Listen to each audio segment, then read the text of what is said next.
we essentially ended with the sacrifice of Isaac, or the almost sacrifice of Isaac. So now we want to just pick up pace as we finish up through the book of Genesis, because Genesis, again, just paints some of those overall themes that we're going to see come up right all the way through the Old Testament, and then all the way through the rest of the New Testament as well. Looking at after the sacrifice of Isaac, we get into Isaac obviously growing, becoming an adult, marrying Rebecca, and then in chapter 25, we really got to pause and realize that something significant happens that is also going to paint a set of picture for something that Paul's going to pick up on heavily in the New Testament. And that's Esau and Jacob. So Isaac marries Rebecca and has Esau and Jacob.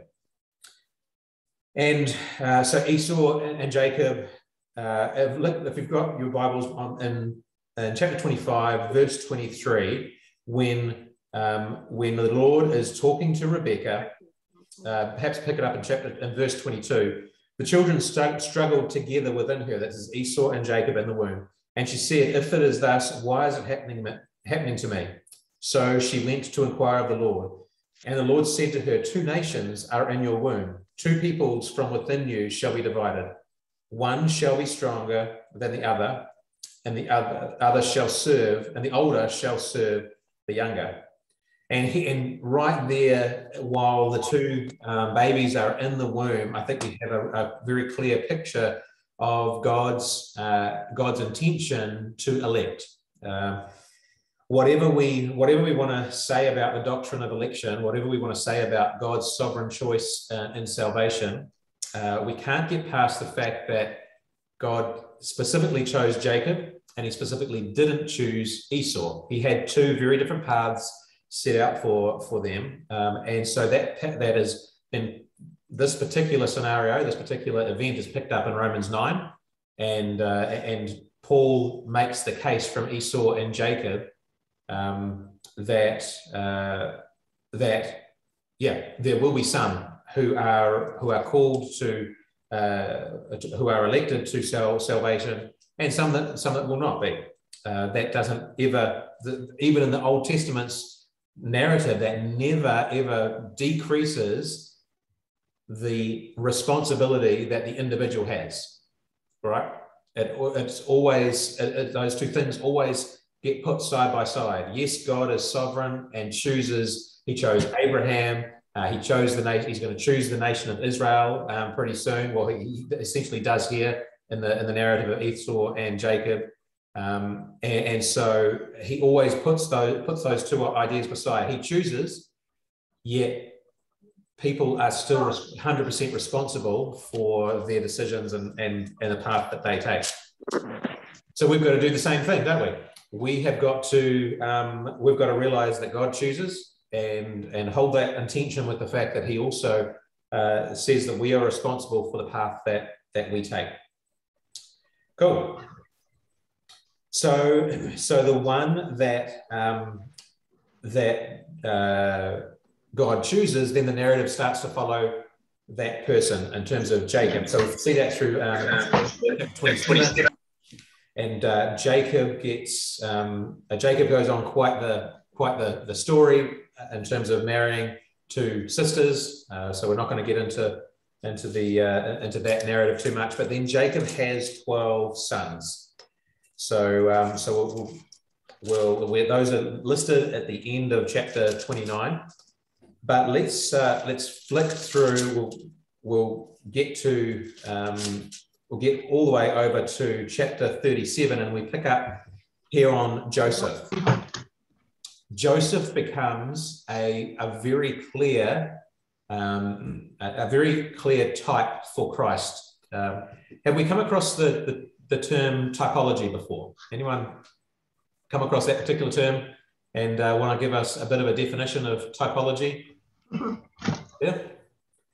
Tony, you've got a thumbs up there. What is typology? What do you understand as typology? Well, the people in the Old Testament that can be seen as a type of Christ from their lifestyle and the teaching through their life. Yeah. So yeah, that's great. That's exactly right. Another word that we might use would be foreshadowing. Okay. Yeah. So that's what typology refers to. And so if you ever hear the term a type of Christ, then that's all it's meaning. It's not like a category of Christ or a person that is in the same kind of sphere as Christ. All it is that some of these characters in the Old Testament foreshadow in some quite incredible ways what the life of Christ will be. Now, of course, the ones that come before are also all sinful, and they never match up to the life of Christ, but they give us some foreshadowings, and Joseph is a big one. And we'll talk about some more that come along a little bit later. So there's usually two types of typology that we talk about. Would be the type of Christ, where the foreshadowing of Christ, and then the type of Antichrist. So there's also some figures in the Old Testament. Pharaoh would be a clear one, where you have a bit of a typology of the Antichrist to come. So cool. So we'll pick up on those along the way.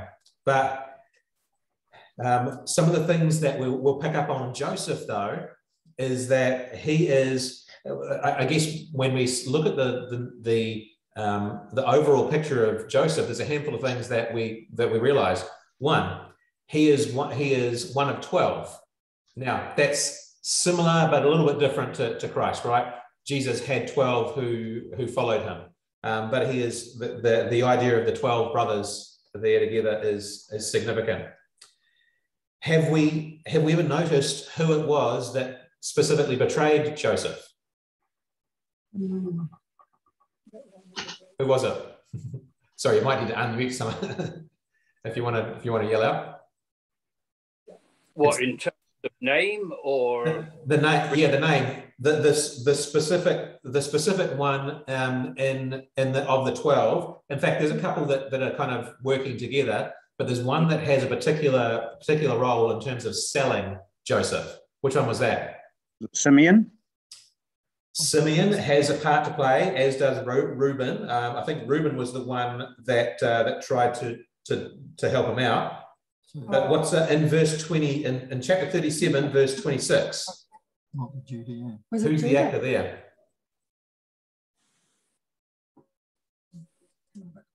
Was it Judah?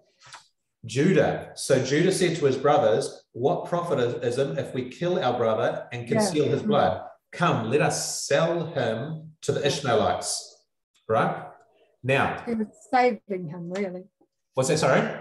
He was saving his life. In one sense, he was saving his life, yeah. But it's interesting. So they sold him to the Ishmaelites for another. Ended up being 20 shekels or 20 pieces of silver.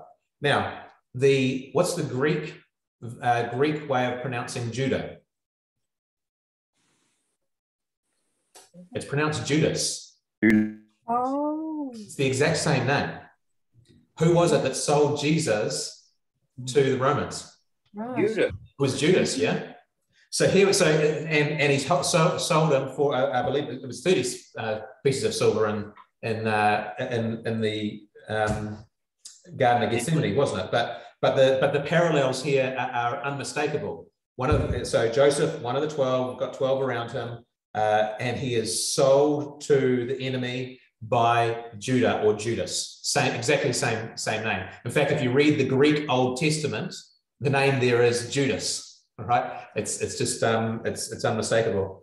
So we have then Joseph ending up being one of these types of Christ. Cool. So Joseph then, of course, goes into exile. Where did Jesus go into exile when he was a refugee from Bethlehem? Egypt. He went down to Egypt, right? Yeah, cool. So some more typology there, some more interesting little flows of the story. Joseph goes down into Egypt, And then Joseph ends up, as we there's quite a narrative through the chapters, the 40s chapters. So chapter 40 through to essentially 49, I believe, where Jacob, 47, 48, 49, when Joseph's family, the rest of his brothers, come down into Egypt. And so Joseph ends up being the one that saves essentially his family, saves the 12 tribes of Israel, right? Because he does what he does in terms of being faithful in the foreign land of Egypt. So an important character, Joseph being a really a highlighted character. Notice the narrative. If you think about the story of Genesis, you've got 50 chapters there covering some 4,000, covering some close to 3,000 years, or at least 2,500 years. 50 chapters, but 10 of those chapters are devoted to Joseph and the story of Joseph. It's a big part of a massive book, right? So we got to realize that he's a significant character here, and he ends up, like I say, being a type of Christ. Put your eyes on the last little segment of Genesis, chapter 50. So essentially, what's happened is Joseph's family's come and joined him in Egypt, and they've realized that Joseph has done this great thing, even though they sold him into slavery there down in Egypt, and essentially he was good as dead to them. But one thing that happens at the end of chapter 50, and we'll pick it up. We'll pick it up in verse 18. His brothers also came and fell down before him and said, "Behold, we are your servants," because they thought that they were apologizing for the fact that they had done this evil to Joseph. And Joseph said to them, "Do not fear, for am I in the place of God? As for you," and here's verse 20, which is a really key verse for some of our doctrine of the sovereignty of God. "As for you, you meant evil against me, but God meant it for good, to bring about that many people should be kept alive as they are today. And so don't fear, I'm not going to do anything to you." Verse 20, though, is a very key one. There's a branch of theology called open theism. Now, open theism is a reaction against against the doctrine, I guess, of election, where those that struggle with the idea of God electing would say, no, that we can't have that. We can't have God choosing some to salvation and choosing others not to salvation. It's got to be completely in man's control. Of course, the problem with that idea is that most would still say that God knows the future and foreknows, at least as Ephesians says, foreknows the future. And so a sovereign God and an all-powerful God, if he knows everything that is going to come to pass, right back at creation, he knows when he creates the world, it is going to end up, if he foreknows, he knows it's going to end up in a particular place where, one of us, I'm just going to pick Warwick here because I can see him on the screen. He knows that Warwick is going to come to salvation, and that another person, Bob, will not come to salvation. And so God could have made it could have placed events in a completely different way, because he's sovereign and he foreknows. He could have made it so that Warwick didn't come to salvation and that Bob did, right? So therefore, if God is sovereign and God knows the future, then we've got the person that wants to hold that, no, God that man has to choose whether they come to salvation or not. They've got a bit of a problem there, because if they're going to hold to the foreknowledge of God, then even if Yeah, even if they don't like the doctrine of election, if God foreknows, then essentially he chooses some and doesn't choose others, because he could have spun the world into existence in a different way to get a different outcome. So open theism has come along in the last few decades, which holds that God does not know the future. He's very powerful, and he is very good at controlling where the future might go and might end up, but he doesn't know the future 100%. He's very good at getting it to where he wants to get, and he will get it to where he wants to get, but he doesn't know all the ins and outs. Genesis chapter 50, verse 20 is a direct refutation of open theism. As for you, brothers of Joseph, you meant it for evil against me, but God meant it for good. Here's just a very clear picture of God actually having sovereign control even over the sinful events of man, and using that to bring it to the outcome that he wants. All right, there's the book of Genesis. We spend a lot more time in Genesis than we will do in the other books, but let's pause here. Any other thoughts, questions, comments while I find my notes around our book here? One comment that comes to my mind is the word foreknow means foreloved. So Yeah. we before the foundation of time. Yeah, I think we picked up the doctrine of election and we just spoke about it very, very briefly, talking about Esau and Jacob. And I think that one of the things that can be the charge against those that believe in the doctrine of election is that it's kind of cold and hard. I think that's unfair, because that whole idea of election is that God chose to lavish his love on us, on his elect, and that's unfathomable. I think we always have to start from the position that none of us deserve anything but an eternity in hell. That's what we deserve if we get justice, if we get fairness.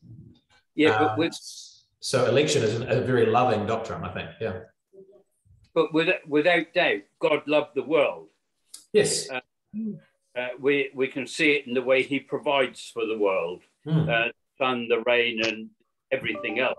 Yeah. And gave his only begotten Son to the world. Yes. He just has a special, peculiar love for those whom he has elected. That's a great way of putting it. There is, and our English word love doesn't help us because it's so wide, right?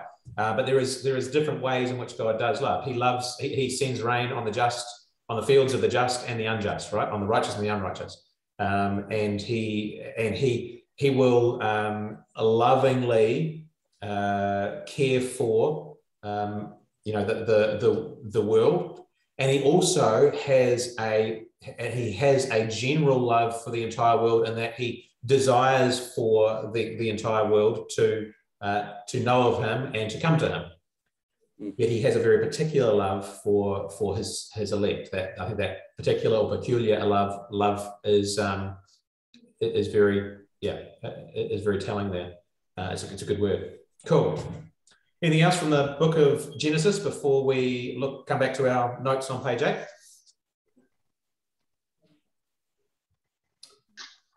Very good. Cool.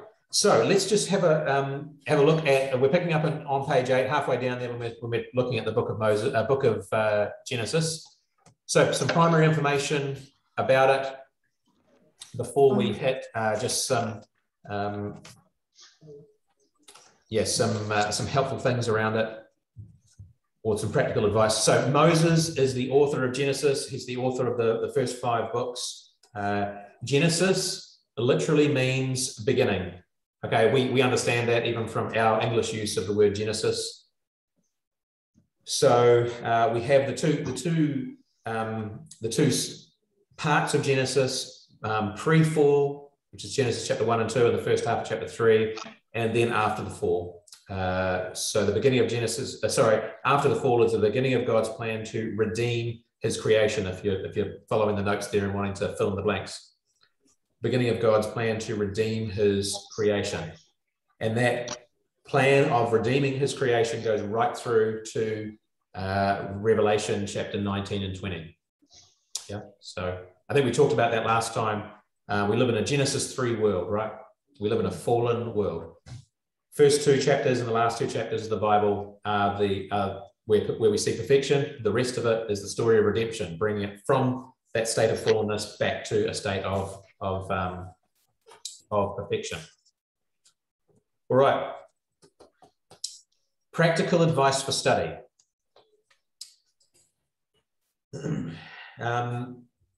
We need to realize that Genesis kind of almost reads like a novel. It's primarily narrative, right? It's almost completely narrative. And like any good novel that you read, the introduction is huge. Has anyone seen that Jim Carrey movie where he's trapped in a bubble? The Truman Show. Anyone seen that movie? Yeah. You may or may not. Idea of that movie is that this guy is called Truman. He grows up as a kid in this massive dome where it's kind of a small, it's a town or a city in this dome. So we've got a whole biosphere kind of thing in this dome, and his life is televised, but he has no idea. He has no idea that he's the ultimate reality TV. Now, if you miss the first 10 to 15 minutes of that movie, as my brother-in-law did, you miss the fact that this guy is in a dome and he's on reality TV. Because the rest of the movie, all that shows is it kind of follows this guy's life, and he's figuring out along the way that, hey, something's really weird here. People are acting really strange because everyone else in the dome is actors, right? And like a camera falls from the sky that was on one of the, from the top of the dome, falls from the sky at one time, and he's thinking, how did a camera just fall out of the sky? And everything happens there, and at the end of the story, he figures out that he's in this dome. He hops in a sailboat, sails to the edge of the dome, hits the edge of the dome, and climbs out to freedom. Now, my brother-in-law never saw the first 15 minutes of the movie, so all he was watching is this guy wandering around town. Some strange things happen to him. He hops on a sailboat, hits the wall when he's out. It's a wall at sea, climbs out to freedom. He said this movie is nuts. It makes absolutely no sense. But when he went back and watched the first 10 minutes, it's like, well, that would have been really helpful to actually put me in a picture of the movie, because otherwise it was the dumbest movie ever written, right? Same thing with Genesis. If we miss the first 11 chapters of Genesis, the rest of the Bible just doesn't click and doesn't make sense. We've got to pay attention to that point there under practical advice for study. The first 11 chapters are foundational to the rest of the Bible. So we need to catch hold of the major themes. Firstly, the sovereignty of God.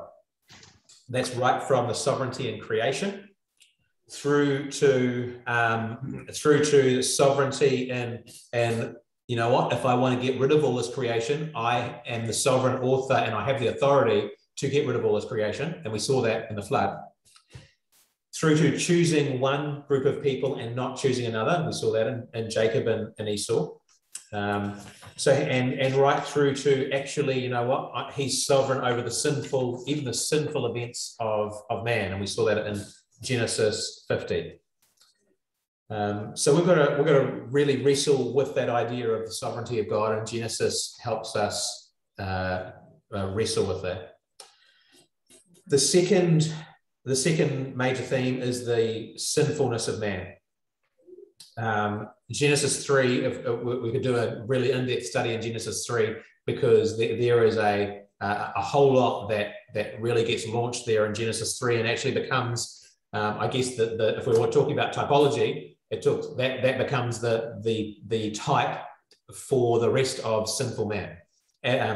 All of the rest of sinful mankind follows in Adam and Eve's footsteps. So the second theme there being the sinfulness of man, and then we see the promise of redemption, and we saw that right from the get-go when God provides the the clothing for Adam and Eve. So something had to die for that clothing. The animals had to die so that they could have the skins put on them. And that promise of redemption comes from in Genesis chapter 3, when God says he's going to strike the head of the serpent, and the serpent will strike the heel of the seed of the woman. So that plot of that idea of redemption is seen all the way through right through the end, and picked up massively, I think, in the person of Joseph. Then also catch hold of that major plot, God's gracious election of Abraham's family. So that picture of Abraham, we talked about how Abraham did not merit or didn't earn any of the merit that he received. Neither did Isaac, neither did Jacob, neither did Joseph. But those are the major characters there that we see after Abraham being chosen in chapter 12, then through the rest of the story. And just notice that there is the you can see the in your notes there, you've got Abraham, Isaac, Jacob, and Joseph, and then the references of their story there. Just notice how big both Abraham and then Joseph are, in terms of just the number of chapters that Moses devotes to those characters. So we just need to pay attention to that. They will end up being picked up on a lot in the rest of Scripture. Minor subplots. Right from chapter 3, we're already looking towards Christ.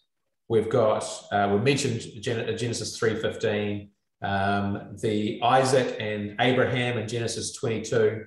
There's the promise. This is the promise that's given to Jacob that kings would come from his line. That's in chapter 35. In Genesis 49, Jacob then blesses his sons and says something different is going to come from each of them. And in Genesis 49:9, we can flip back there if you like, but it's something we didn't pick up on. Genesis 49:9, and he says to Judah, Judah is a lion's cub. From the prey, my son, you have gone up. He stooped down, he crouched as a lion, as a lioness. Who dares rouse him?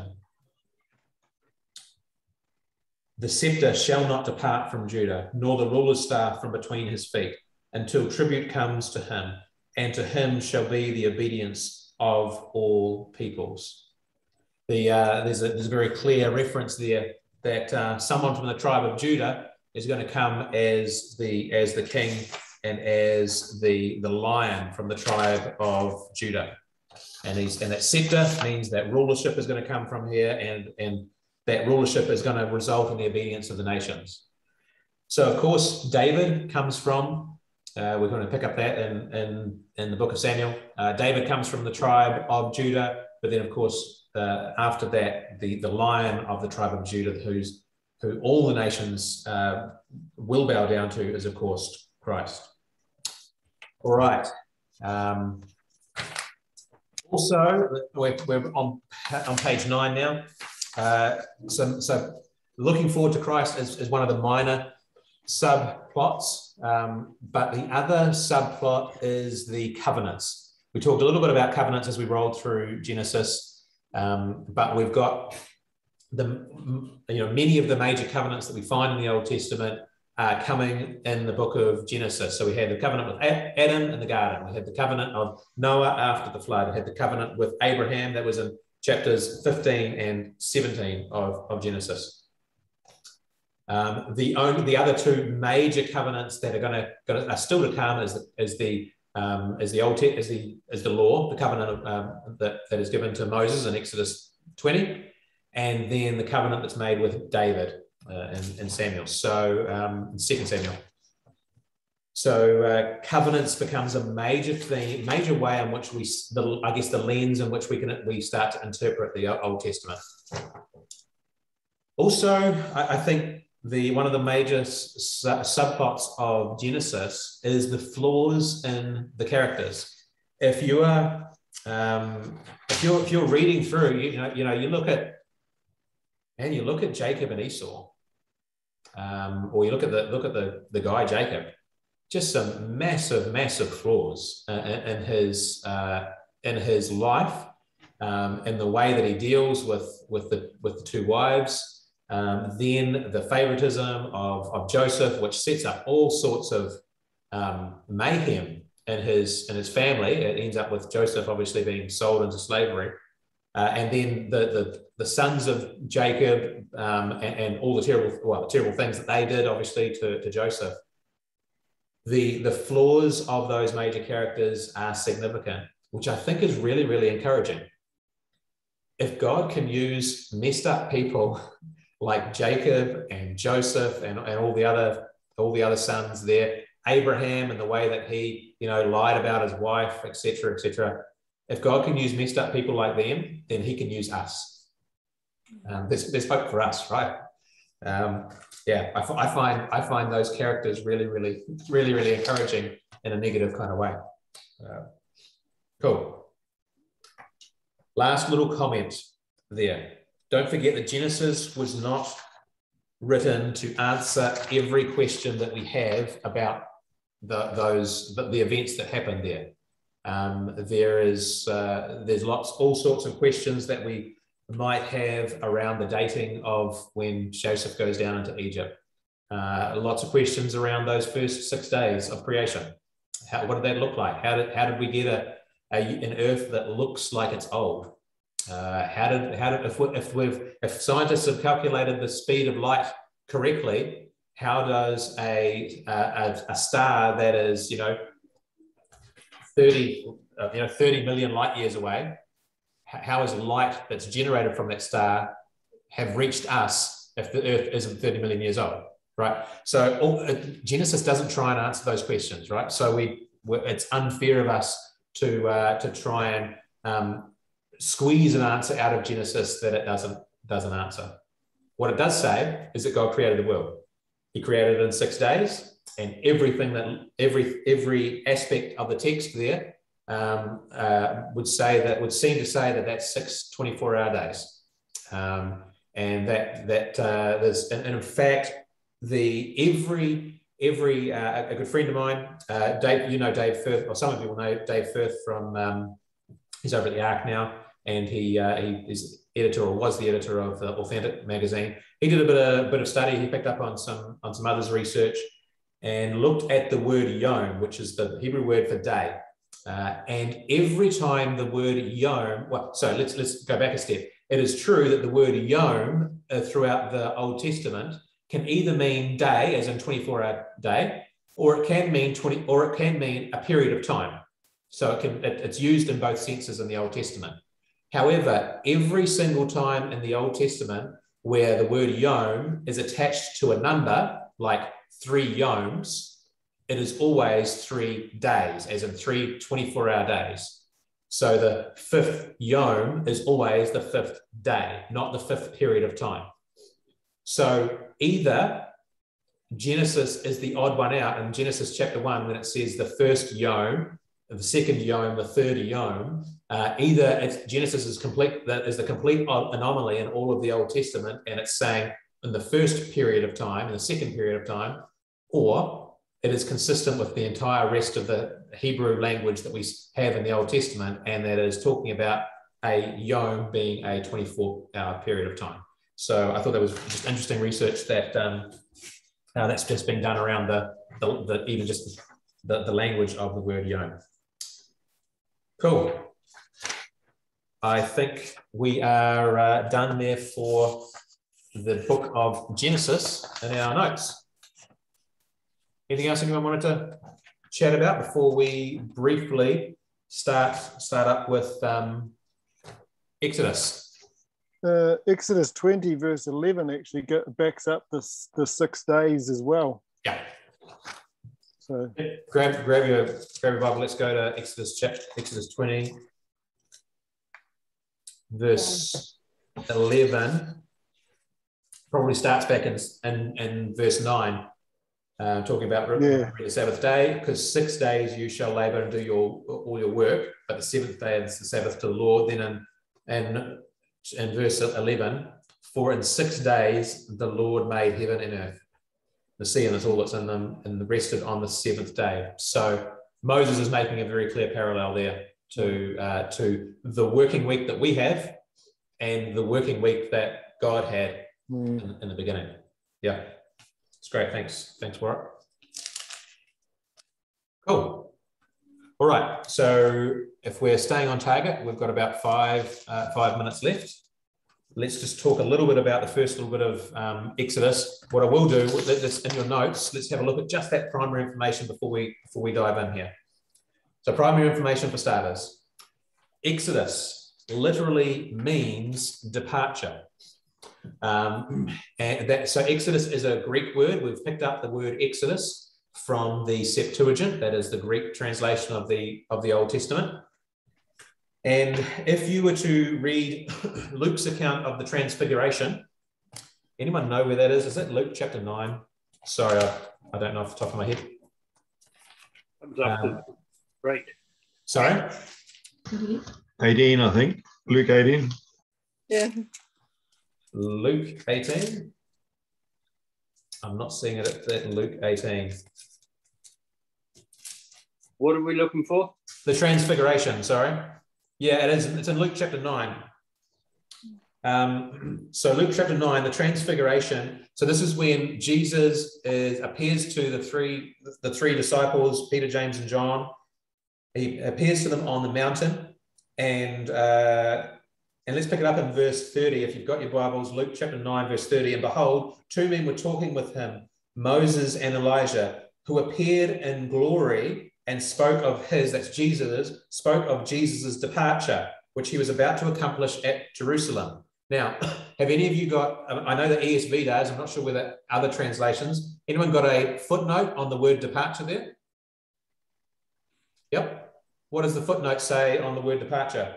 Exodus. Yeah, the Greek word is Exodus. Yeah. So Luke is picking up even on the word of the name of the Septuagint book of Exodus, and realizing that actually, you know what that whole book of Exodus is about. Jesus is about to do. When we think about that saving the nation of Israel out of slavery, that's what Jesus came to do, right? He was about to perform an Exodus. He was about to perform exactly what the book of Exodus is talking about. Okay, so the name literally means departure.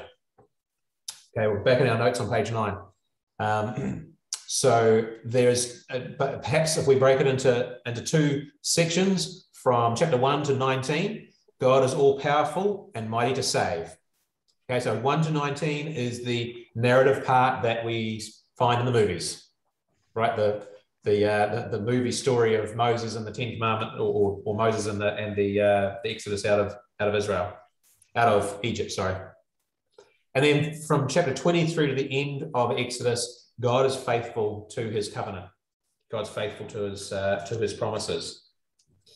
Cool. So,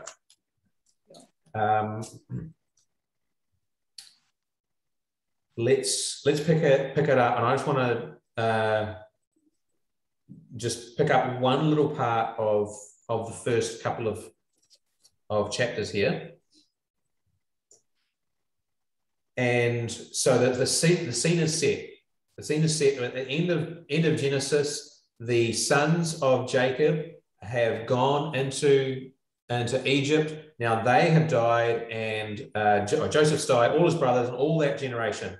But the people of Israel there, this is Exodus 1, verse 7. But the people of Israel were fruitful and increased greatly. They multiplied and grew exceedingly strong, so the land was filled with them. But then arose a new king over Egypt who did not know Joseph. And he said to his people, let's watch out. Behold, the people of Israel are too many and too mighty for us. Let's deal with them shrewdly, lest they multiply, and if war breaks out, they join our enemies and they might fight against us and escape from the land. So they essentially put them into slavery, right? So there's the setting. All right. Now, so what? And part of the problem, though, is that the Israelites obviously were multiplying too much. So Pharaoh said, "Let's if there's young girls born, you can let them live, but if there's young boys born, you're going to kill them." What does that remind us of in the New Testament somewhere? Where Herod sought to kill all the male children aged 2 and under. Yeah. So again, we're going to set up a bit of a story here. It's the setup is starting already for another type of Christ. Moses is going to be another type of Christ here, right? And in fact, it is. It's Moses that then escapes that ruling of Pharaoh. And when Moses is born, this is in chapter 2, verse 2. His mother saw that he was a fine child and hid him for 3 months. And when he could hide him no longer, she took for him a basket made of bulrushes. Now, unfortunately, there's not a note there on the word basket, but the Hebrew word for basket is the exact same Hebrew word for ark. So just as Moses was saved in an ark on the water, just like we're harking back to the Genesis story again, just like Noah and his family were saved, and God's people essentially were saved through an ark on the water. So interesting little tie back to the story of Genesis. Again, the patterns that are set in Genesis, we're going to just keep on seeing all the way through the Old Testament. Right. So essentially, he is adopted into Pharaoh's household, and he becomes one of the Egyptians for all intents and purposes. We're going to stop there because there's a few important things to pick up on what Moses does in his flight and the interaction that he has with the burning bush. So we'll spend a little bit more time on that, but not this evening. Our time here is done. We're going to try and keep these short and snappy so that we don't fall asleep, and because it is evening time. Haywood, any final comments, questions, thoughts before someone can pray for us? Any final thoughts there? Cool. All good. Well, I hope this ends up being an interesting little trek through the Old Testament, because one of the things that we'll find is that time and time again, we're going to pick up on little linguistic ties, like that Exodus idea, like the ark idea. Those things are just going to keep on popping up time and time again. And one of the things that I think when we look at the scriptures as a whole, or in this case, the Old Testament at least as a whole, what we start to realize is that God's fingerprints are just absolutely all the way through the story. And there is no way that this story could have just been written by individual human authors without an overarching author over the entire lot of it. It's just absolutely impossible. So I hope that becomes clear and is helpful along the way.